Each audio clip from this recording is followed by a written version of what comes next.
Welcome to my channel Sella Buzz. At 69, Maureen McCormick finally tells the truth about David Cassidy. Maureen McCormick was born on August 5, 1956 in a place called Encino, California. McCormick grew up in a regular middle-class family and showed she loved acting and entertaining people from a very young age. Her fun personality, bright smile, and amazing talent made her perfect for the world of TV and movies. By the time she was just a teenager, she had already started appearing in TV commercials and small TV show parts. Her big moment came when she was only 12 years old and got picked to play the oldest daughter in the Brady family.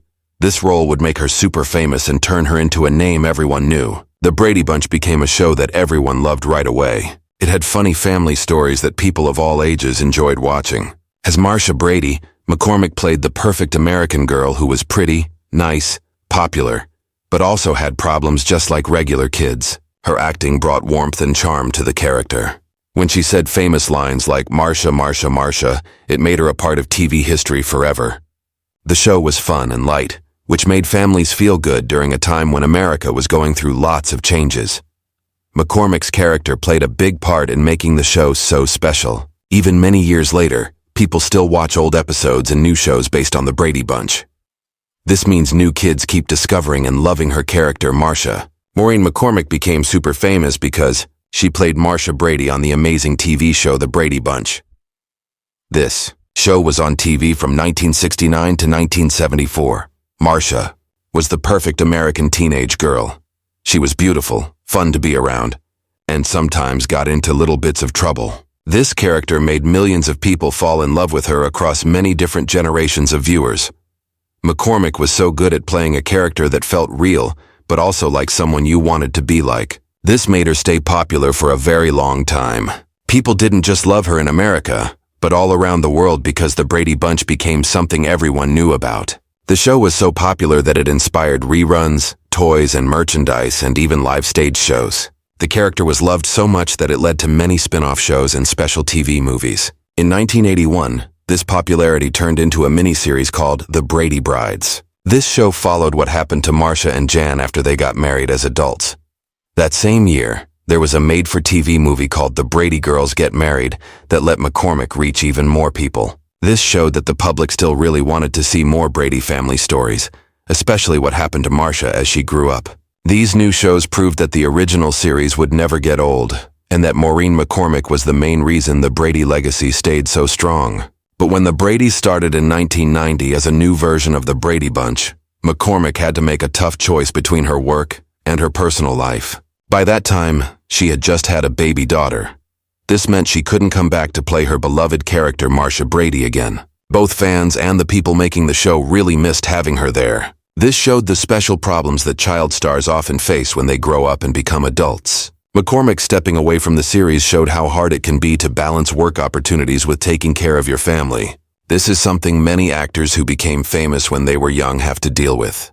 Even though she couldn't be in this new version of the show, people still remembered her as Marcia and loved watching her old performances. People kept discovering her through old episodes and home videos, which made her stay a cultural icon forever. After the Brady Bunch ended, McCormick smartly chose to appear in many different kinds of TV guest roles during the 1970s and 1980s. She appeared on popular shows like Donnie and Marie, where she showed off her charm and how well she could act in different ways. She also appeared on The Love Boat, Happy Days, Vegas, Fantasy Island, and Streets of San Francisco. Each time she appeared on these shows, McCormick got to step away from being just the Brady character and show that she could act in many different ways. She could do light comedy and also serious dramatic acting. These roles not only kept people seeing her on TV, but also helped her learn new skills and build the professional reputation she needed to go from being a child star to a grown-up actress in Hollywood's tough business world. Besides her TV work, McCormick also took supporting roles in movies, which made her show even more that she could adapt to different kinds of acting. She appeared in The Idolmaker in 1980, which was a drama about the music industry. This let her connect with audiences in a completely different artistic way than she had before. Her work in A Vacation in Hell in 1979 showed that she could handle suspense and action-packed stories. In Skate Town, USA in 1979, she got to be part of the era's fun youth culture and the roller skating craze that was popular then. This helped keep her relevant in pop culture. Later, In Return to Horror High in 1987, McCormick showed she could explore darker, more comedic horror material. This proved that her talents weren't limited to just lighthearted sitcoms or teenage dramas. These different roles showed that she was willing to challenge herself as an actress.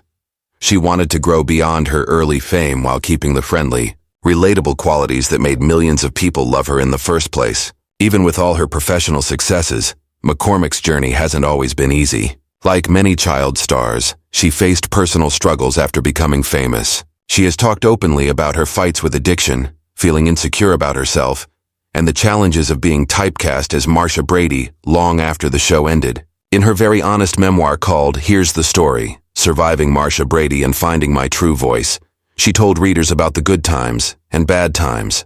She wrote about her career and personal life, giving readers a very personal look at her journey of survival, strength, and eventually getting better. Her honesty not only made fans see her as a real person with real problems, but also inspired many people who were dealing with their own struggles. In more recent years, Maureen McCormick has shown herself to the public in new and positive ways. She was on Dancing with the Stars, where she showed her grace, determination, and charm to a whole new group of people who might not have known her before. She also appeared on I'm a Celebrity, Get Me Out of Here.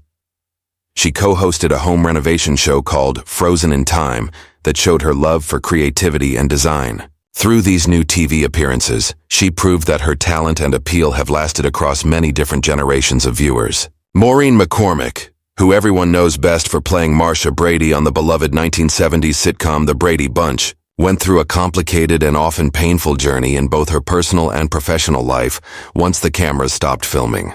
During her time on the show, she got involved in a stormy romance with her co-star Barry Williams, who played Greg Brady on the show.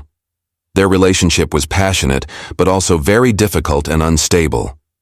It was complicated because they were young, dealing with the pressure of being famous, and the fact that their TV characters were brother and sister. This made any real-life romance very controversial and hard to handle. The strong feelings they had for each other would stay with them long after the series ended. These feelings influenced some of the choices McCormick made when she became a young adult. After The Brady Bunch was canceled in 1974, McCormick had to deal with the difficult change from being a child star to becoming an adult actress. This was a struggle that many of her peers also had to go through.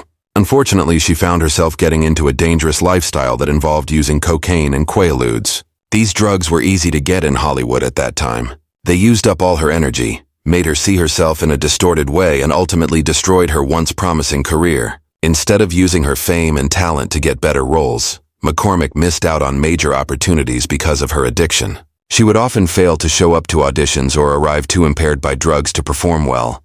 Along with her substance abuse, she was also fighting personal demons like depression and bulimia. Both of these problems fed into a cycle where she kept hurting herself and became more isolated from the healthy, successful life she really wanted to have. A turning point came on March 16, 1985, when McCormick married actor Michael Cummings. Their relationship gave her a much-needed anchor of stability and love in her life. Unlike many of her previous relationships, Cummings was steady and committed to helping her slowly rebuild the confidence and structure she had lost during the chaotic years.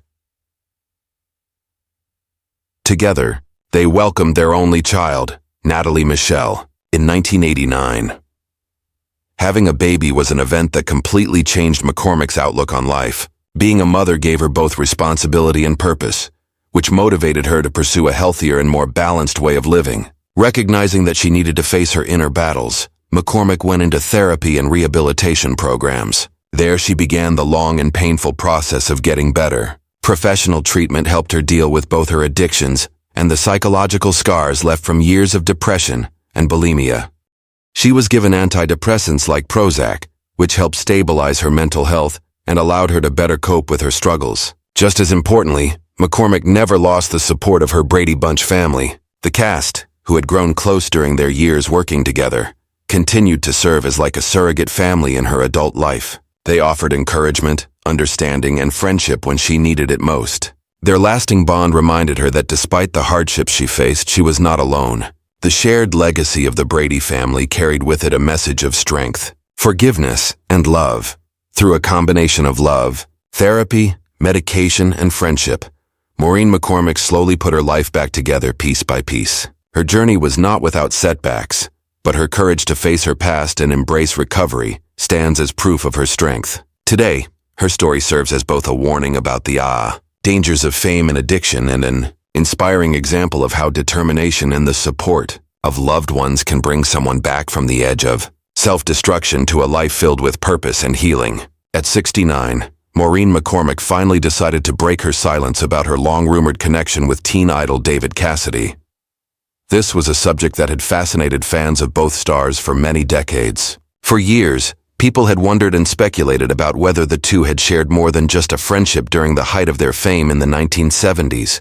McCormick, best known for her iconic role as Marcia Brady on the Brady Bunch, had carefully avoided talking about the matter directly. She preferred instead to keep her private life away from the tabloid newspapers. But now, with the wisdom that comes with age and a career that had weathered both triumphs and painful struggles, she opened up honestly.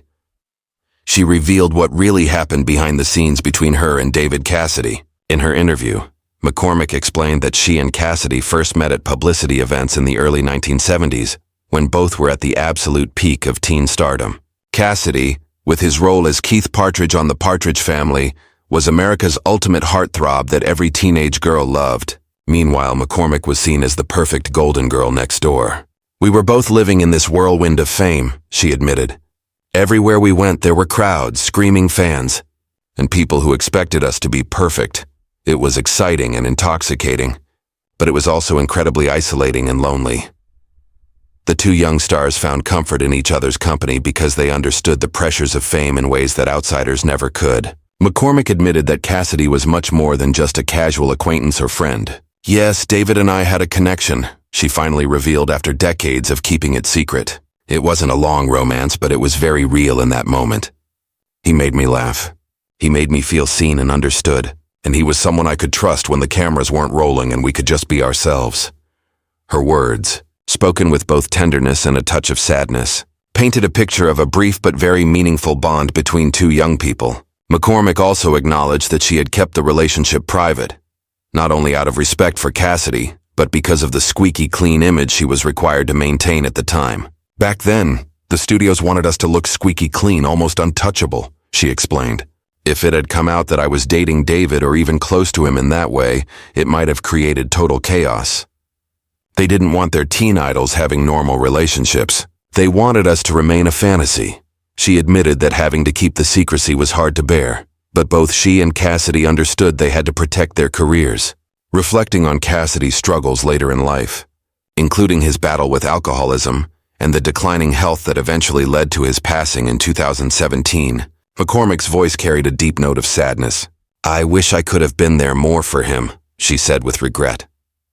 "David had such a beautiful soul, but fame can be absolutely brutal. It lifts you up so high, and then it can just completely crush you. I knew what that felt like because I went through my own struggles with addiction and depression. In a way, we mirrored each other's pain, even though we went down different paths after our brief time together."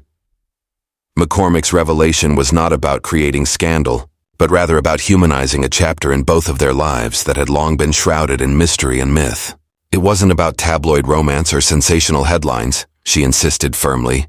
It was about two kids who found each other in a crazy, dizzying world and shared a spark that was honest and kind. "I'll always remember that special time, and I'll always be grateful for having known him."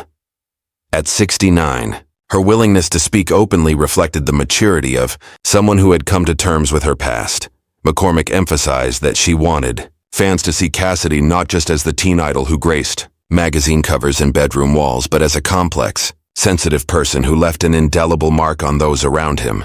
"David was so much more than the posters on the bedroom walls," she said thoughtfully.